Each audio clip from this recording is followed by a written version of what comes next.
SST अध्याय 2 आखेट खाद्य संग्रह से भोजन उत्पादन तक।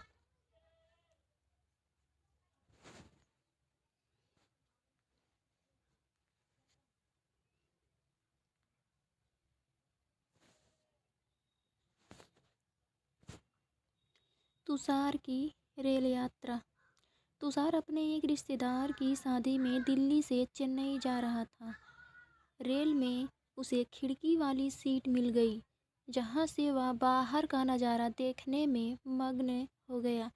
तेज दौड़ती गाड़ी से उसने देखा कि पेड़ पौधे, घर, खेत खलिहान बड़ी तेजी से पीछे की ओर छूटते चले जा रहे थे। तभी उसके चाचा ने उसके कंधे पर हाथ रखकर कहा, पता है, लोगों ने मात्र 150 साल पहले रेल से यात्रा करनी शुरू की थी। बस तो इसके कुछ दशक बाद आई। बस रेल के कुछ दशक बाद आई। तुषार सोचने लगा।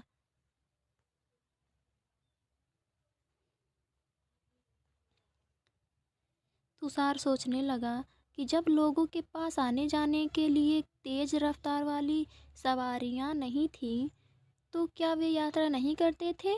क्या वे अपनी सारी जिंदगी एक ही जगह पर बिता दिया करते थे? नहीं, ऐसी बात नहीं थी। आइए जानें।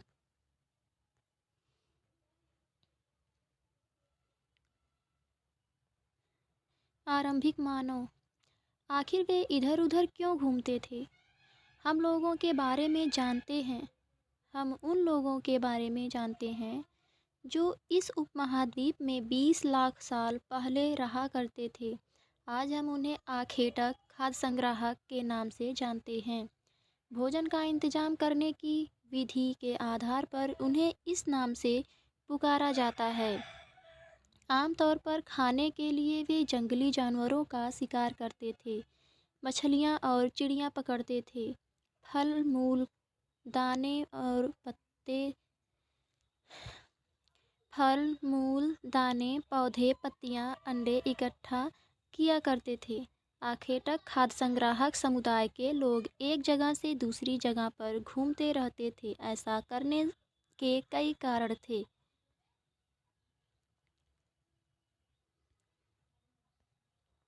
पहला कारण यह है कि अगर वे एक ही जगह पर ज़्यादा दिनों तक रहते, तो आसपास के पौधों, फल और जानवर को खाकर समाप्त कर देते थे। इसलिए और भोजन की तलाश में इन्हें दूसरी जगहों पर जाना पड़ता था। दूसरा कारण यह है कि जानवर अपना शिकार के लिए जानवर अपने शिकार के लिए या फिर हिरण और मवेशी अपना चारा ढूंढने के लिए एक जगह से दूसरी जगह जाया करते थे। इसलिए इन जानवरों का शिकार करने वाले लोग भी इनके पीछे पीछे जाया करते थे।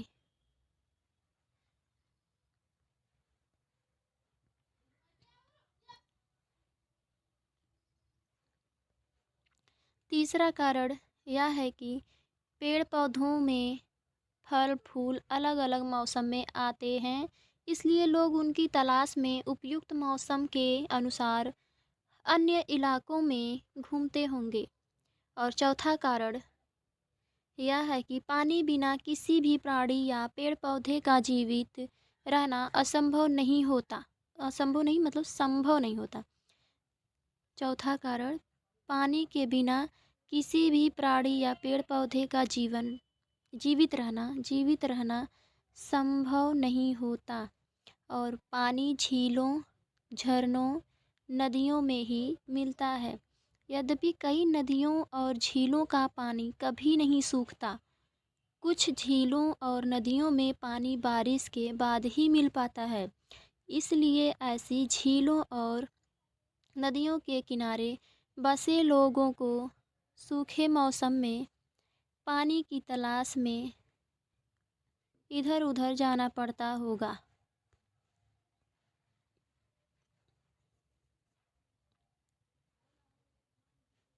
आरंभिक मानव के बारे में जानकारी कैसे मिलती है?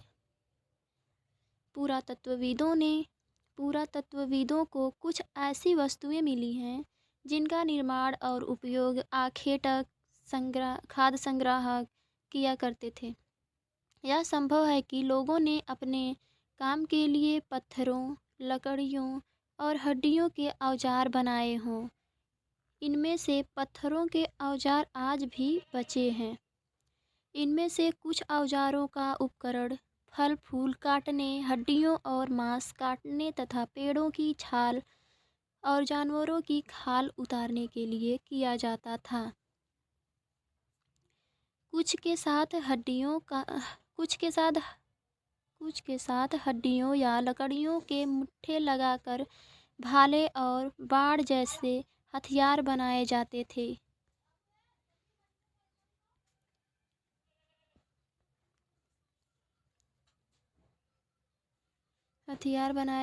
कुछ औजारों से लकड़ियाँ काटी जाती थीं। लकड़ियों का उपयोग ईंधन के साथ साथ झोपड़ियों और औजार बनाने के लिए भी किया जाता था।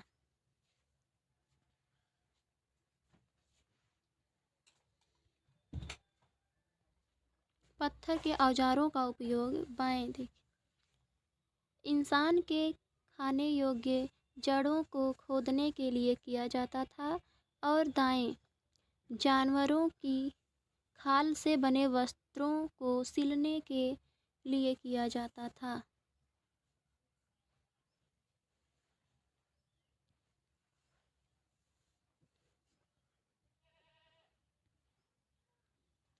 रहने की जगह कैसे निर्धारित किया करते थे सभी। मानचित्र 2 को देखो। लाल त्रिकोण वाले स्थान वे पुरास्थल हैं जहाँ पर आखेटक खाद्य संग्राहक के होने के प्रमाण मिलते हैं। इनके अलावा भी और कई स्थानों पर आखेटक खाद्य संग्राहक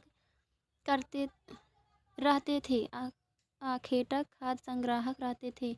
मानचित्र में सिर्फ कुछ गिने चुने ही स्थान चिन्हित किए गए हैं। कई पुरास्थल नदियों और झीलों के किनारे पाए गए हैं।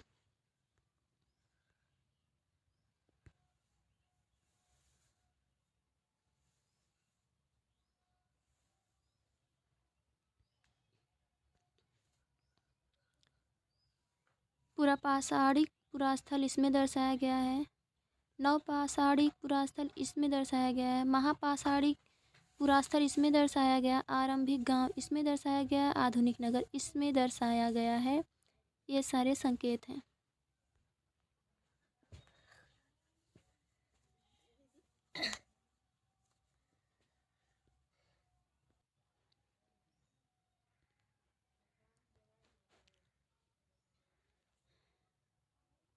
चूँकि पत्थर के उपकरण बहुत महत्वपूर्ण थे, इसलिए लोग ऐसी जगह ढूंढते रहते थे जहाँ अच्छे पत्थर मिल सके। शैल चित्रकला, इनसे हमें क्या पता चलता है? इनसे एक शैल चित्र, इस चित्र के बारे में बताओ।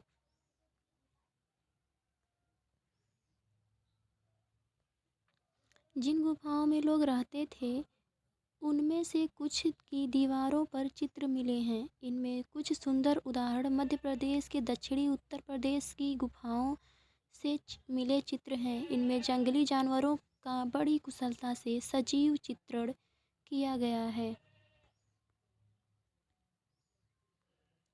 भीमबेटका आधुनिक मध्य प्रदेश में स्थित है। भीमबेटका इस पुरास्थल पर गुफाएं व कंदराएं मिली हैं। लोग इन गुफाओं में इसलिए रहते थे क्योंकि यहाँ उन्हें बारिश, धूप और हवाओं से राहत मिलती थी। ये गुफाएं नर्मदा घाटी के पास हैं। क्या तुम बता सकते हो कि रहने के लिए लोगों ने यह जगह क्यों चुनी होगी?